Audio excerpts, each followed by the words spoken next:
Shalom from Jerusalem. In our Parsha Yitro, we find the Jewish people at the foot of the base of Mount Sinai, waiting and ready in preparation to receive the divine word of God at the revelation of Sinai, a unique historical event. Just some 3 months earlier, the Jewish people left the bondage of Egypt, and here they are already in such a short period of time, reaching the highest heights of spirituality, waiting for the word of God. Moshe Rabbeinu arises and ascends the mountain. For 40 days and 40 nights he neither sleeps or eats, and brings down the tablets of the word of God with the 10 commandments. Unfortunately, they were not to endure. The tablets, the same tablets, were taken by Moses and split and broken by the foot of Mount Sinai upon his descent, when he saw that the Jewish people had strayed from the path and worshipped the golden calf. Moshe Rabbeinu then would ascend another time for another 40 days, another 40 nights, in order to bring down the second pair of tablets. Those would endure. But the first tablets weren't lost for the Jewish people forever. The pieces of the tablets were taken and placed in the Holy Ark in the tabernacle, and later in the temple in Jerusalem. We see that, though, there was a difference between the two sets of tablets. The first tablets brought down by Moses, the ones that were broken and destroyed, and the second set of tablets, the ones that endured. The first ones were actually written by the hand of God. The second set, written and chiseled out by Moses.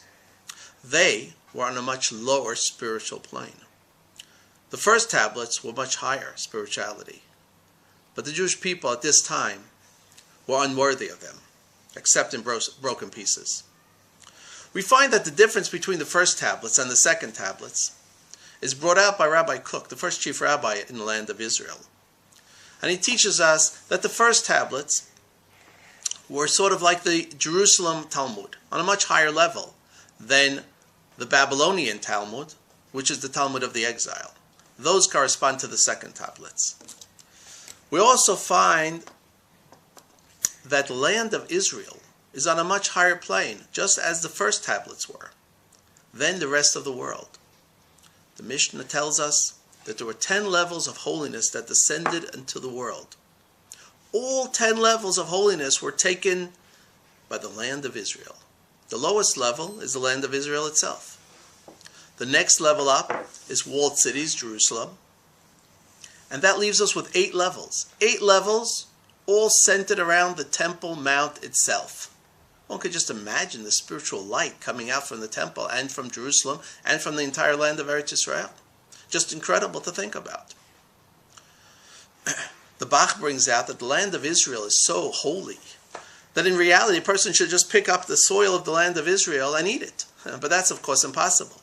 So he says, by eating the fruits of the land of Israel, one attains the spirituality, the special spark of holiness that's so special and found only in the land of Eretz Israel.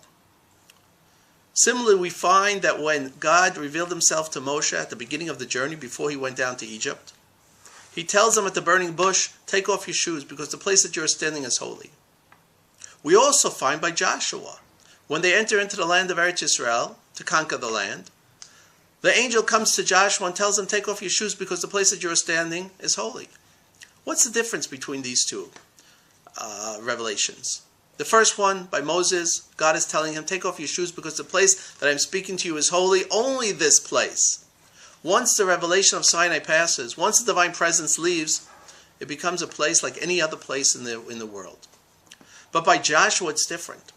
The angel tells him the place that you are holy, is holy, and will be holy forever. The land of Eretz Israel is holy forever, no matter what happens.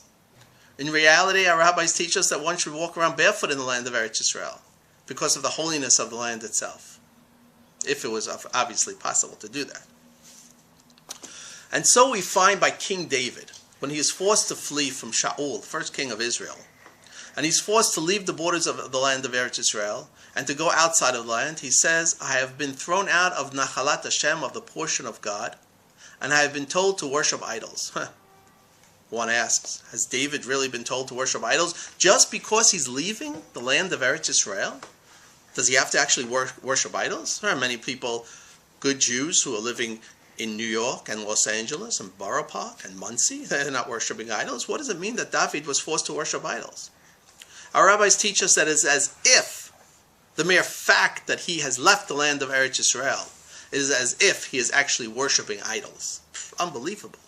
Rashi also echoes this in his commentary, where it says, I will be a God to you in the land of Canaan. Rashi comments, in the land of Canaan, he is a God for us, for the Jewish people. And outside the land of Canaan, outside the land of Eretz Yisrael, it is as if he is not a God. Who would want to live under those conditions? Who would want to be in such a place of impurity? When Eretz Yisrael, the prize of spirituality, all 10 levels of holiness is right here. Who would not want to partake of this? True, materialism maybe could be found in the exiles. Although in today's world, Eretz Yisrael has it all. Nothing's missing today in Eretz Yisrael. But the spiritual prize of being in Eretz Yisrael is like the first tablets. What a prize, what greatness, what holiness. Who would not want to partake of this? My brothers and sisters, the doors are open wide. Let us not be like the spies who rejected the land, or the majority of the Jewish people in the Second Temple who didn't return. No. Let us come back to the land of Eretz Yisrael while the gates are open. Its arms are waiting for its children to return. And the beautiful prizes of the land of Eretz Yisrael awaits and rewards everybody. The holiness of the land of Eretz Yisrael is for everyone to partake. And it's yours. So come join us here in the land of Eretz Yisrael. The first tablets, the first 10 commandments, the ones that were much, much higher, much, much more spiritual. Those are the ones that we live every single day today in the land of Eretz Yisrael. I'm Levi Chazan, and you're not. From Yeshivat Rayun HaYudim Yerushalayim. Shabbat Shalom. Have a great Shabbos.